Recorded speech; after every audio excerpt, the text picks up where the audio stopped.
Welcome back, everybody, to the Law&Crime Trial Network. Before we go back to the Christopher Vasata case, I want to bring in my guest, Dr. Wendy Dickinson. This is the case that we're covering involving a man on trial for killing 3 people during a Super Bowl party gone horribly wrong.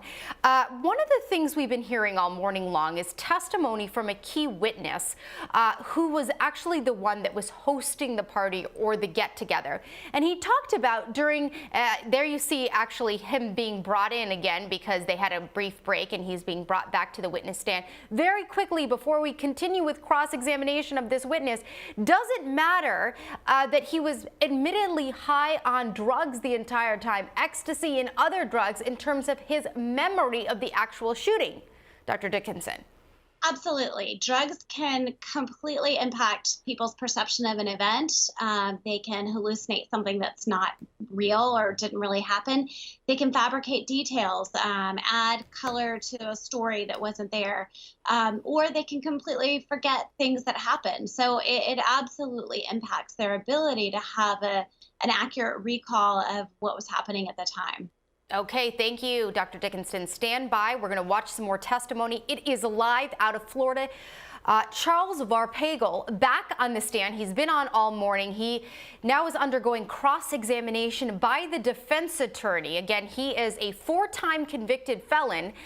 He was there that night hosting this party, talking about how he thought he saw 2 to 3 gunmen, but what the defense is really trying to do is establish a connection between him and a guy by the name of Lucas Gazoukas, which is another guy who they say is the real shooter in all of this, and that there was motivation because the two of them had a hatred for each other, which of course was money and drug related.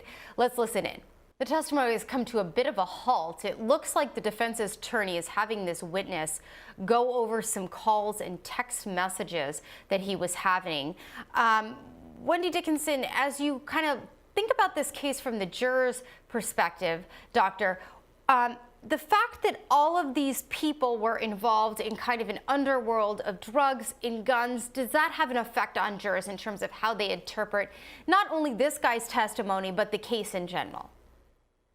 I would think so. When you're thinking about a jury of peers, and you have this underworld, as you said, it is really the experienced world of the people on trial. It's really hard for someone on a jury to understand what may have actually been going on. What are the important elements to focus on? It would be really easy for a juror to get sidetracked, focusing on something that seemed really unusual to them, or maybe important or significant to them, but actually in the context of the case was just a random detail. Right, because they kind of get distracted by the fact that they're learning about all this kind of craziness where most jurors, if they're not involved in anything illegal, probably don't know about. I mean, you got this witness here that's on the stand that earlier was talking about how, he's sold guns, he sold drugs, and he had a very big business going on, how he was trying to expand his business. So not only do you have the reliability of this witness to contend with, you also have some other issues in terms of this story. Interesting, too, that this is a death penalty case, because usually when we see death penalty cases, they're very, very particular. I mean, death and murder is never great, but particularly heinous in that it involves a child or something like this. Okay, it looks like he has resumed testifying. He was looking over a call log. Let's see what this witness has to say. Looks like a sidebar is going on in the case against Christopher Vasata.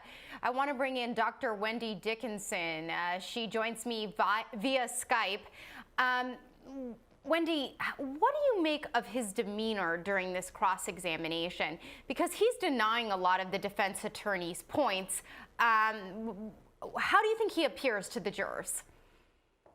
What struck me when I was listening is that he seems really detached. He's very flatlined. We would call his affect, his expression in his eyes or on his face is very flat. It doesn't seem really compelling to me as a listener, and I have to think that probably brings up some questions for the jurors as to why he seems so blithe about these charges and everything that he's denying. Right. And again, where ultimately can we get with this? Because the defense is obviously trying to blame this on Luke Zakukas. Sorry, his name's a bit hard to pronounce.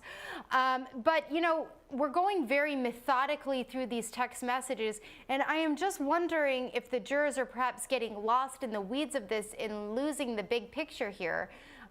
In terms of why he is or is not a critical witness to the prosecution's case. Yeah, I mean, as you know, it's really important to tell a congruent story when you're trying to explain something to someone. And you know, we are hardwired to understand stories. It's how our brains are created. We look for a narrative. And when you get sidetracked with all of these details, I think it makes it increasingly difficult for the jury to follow along and also to attach their emotion to what's happening, which is really part of the process of understanding a story, is being able to put yourself in the other person's shoes to understand what was going on, to engage some empathy. And we want the jury looking at the details. We want them looking at the facts. But I think the goal from at least the defense side is to really get them understanding what he was feeling, what was going on, and how these events could have come to be in an explanation that's different than what the prosecution is presenting. Right, and I think the defense attorney did a very good job, I have to say. I don't know if you got a chance to see the opening statements. I thought she did a really even better job painting a picture of what happened in the prosecution. I think she might be losing the jurors a little bit during this cross-examination here, but she has time to make herself up, especially as we get to the conclusion of this cross-examination, trying to kind of pull all of the pieces together potentially. Mm-hmm.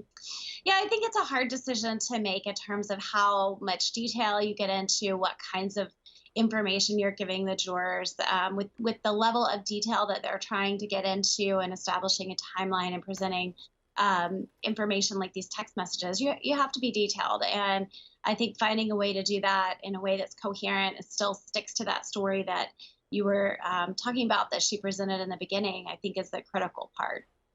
Yeah, and it looks like if we just take a live shot now inside the courtroom in Florida, you can see this witness right now reviewing some of the call logs and some of the text messages the defense attorney wanted him to look. And this is involving text messages he had the day before the shooting on February 4th. So this is leading up to the shooting.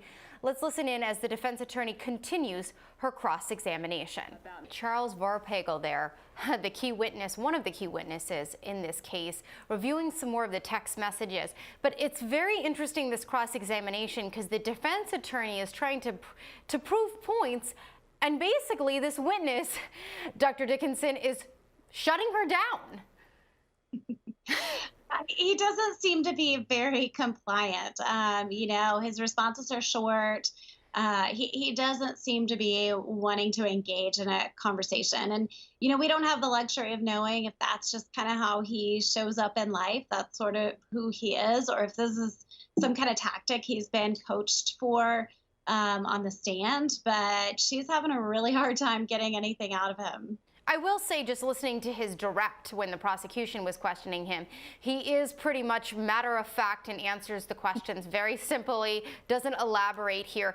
What I think the defense attorney is trying to get out of this is basically just establishing that there was this rift between this alternative suspect the defense has put forward and this witness right here, and trying to establish that the defendant in this case was basically trying to mediate the situation and trying to calm things down on the night of this shooting on Super Bowl Sunday 2017. So it looks like he's continuing to review these text messages, because you'll remember Dr. Dickinson, at one point, she says, wasn't that the point of the whole conversation? Vasata was trying to basically calm things down between you and Luke Kazukas. And he said, no. And he said, I don't remember what the conversation was, but I wanted to know where he lived, because remember, he testified, this witness testified to the fact that he wanted Luke Kazukas dead.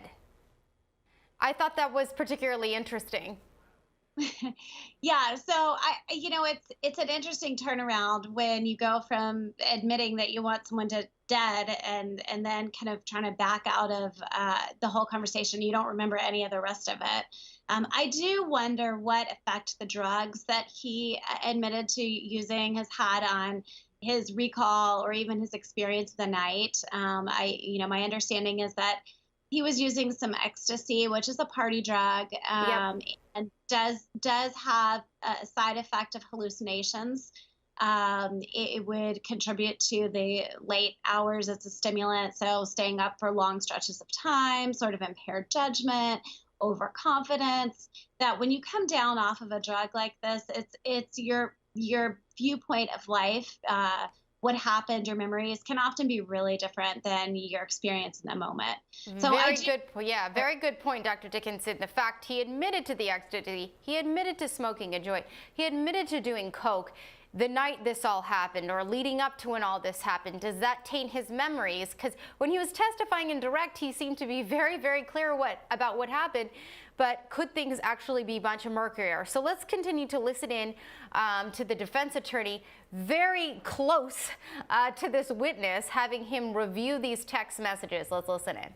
Again, this is the guy who was holding this Super Bowl party, and he's testifying to the fact that, yes, when he first was questioned by police, he identified 3, and one was for sure Luke Kazukis, who the defense is pointing the finger at. So my question in all of this, Dr. Dickinson, is what happened to Luke Kazukis? Because he was never charged.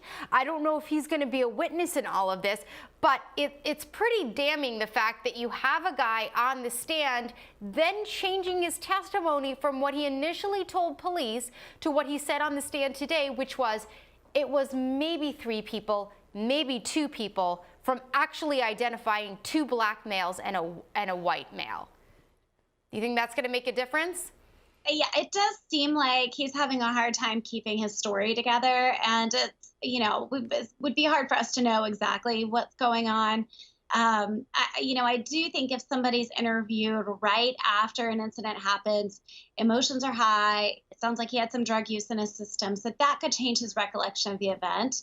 But over time, if he is interviewed even 6 to 8 hours after it happens, the effects of the drugs should be minimized. And his story from that interview to now should be pretty consistent. He should at least be able to remember what he said in the interview about the incident. Whether that's really what happened in the incident or not would be hard to tell if he was high, but he should be able to remember these interviews that he's given. So it's a little confusing as to why his story is changing. Yeah, and you were talking a bit about his drug use. Obviously, the defense also bringing that up, and the prosecution doing a pretty good job, too, of tackling that head on, saying, yes, he was high, he had taken ecstasy, he had taken cocaine, he had been smoking a joint. However, now I want you to weigh in on this. He was a habitual user, therefore he had established a tolerance to all of these drugs and pretty much had his faculties together. By the way, they're taking a quick break in court, so we're not missing anything. What do you make of that argument? Can someone, he'd been using since he was a teenager, using these drugs. Do you develop a tolerance and are able to think more clearly by using so much? Well, you absolutely develop a tolerance to drug. There's no question about that. When you develop a tolerance, you need more and more to get the same effect. Now, the challenge with these drugs is that they're all party drugs. They're not regulated by the FDA. So one dose of cocaine from one dealer at one point in time may be really different than another dose. It's the reason that people overdose unintentionally is because the drug power in one batch may be different than another batch. So even though there is a tolerance, and usually if you're a consistent drug user, you often get to the point where you're doing a maintenance dose every day. You're not necessarily experiencing a high, but you're not in withdrawals either. And so there's kind of this consistent dose that they use that's lower than if they're trying to get a high. However, because the drugs are inconsistent, it could be that someone's aiming for a maintenance dose and ends up overdosing or experiencing a high. There's a lot of inconsistencies, especially with the number of drugs that he's mentioned: pot, cocaine, ecstasy. These are really significant drugs and have an impact on someone's mood and viewpoint, their ability to make decisions, to think through something logically. Most of these drugs that he's taking are stimulants, not the pot, but the other two, which increase aggressiveness or agitation, can lead to some hallucinations. So it potentially he could have been experiencing a pretty significantly different reality. It would be hard to know unless he was interviewed while he was high exactly what was going on. But can any of this account for the change in his story between the time he testified to police and what he told prosecutors and the jurors when he was on the stand today? It could. I'm not aware of when he testified to the police or when those stories were collected, but shortly after the shooting. Shortly after the shooting. Yeah. So it depends on how close in timeline and how high he still was when he was giving those interviews. So it would be nice to see a drug test at the time that he was giving the interviews to see how much was still in his system so that we could understand how under the influence he still was. If we look at his presentation now, he's got a pretty flat affect. Well, he's been in prison, remember, so he obviously is not taking any of those drugs while he is in prison. Dr. Dickinson, it's been a pleasure to have you on this morning. We really appreciate your input. We have to take a quick break here on Law and Crime. I'll be signing off. Misty Maris will be signing on. We'll be back in just a few minutes. Stay with us.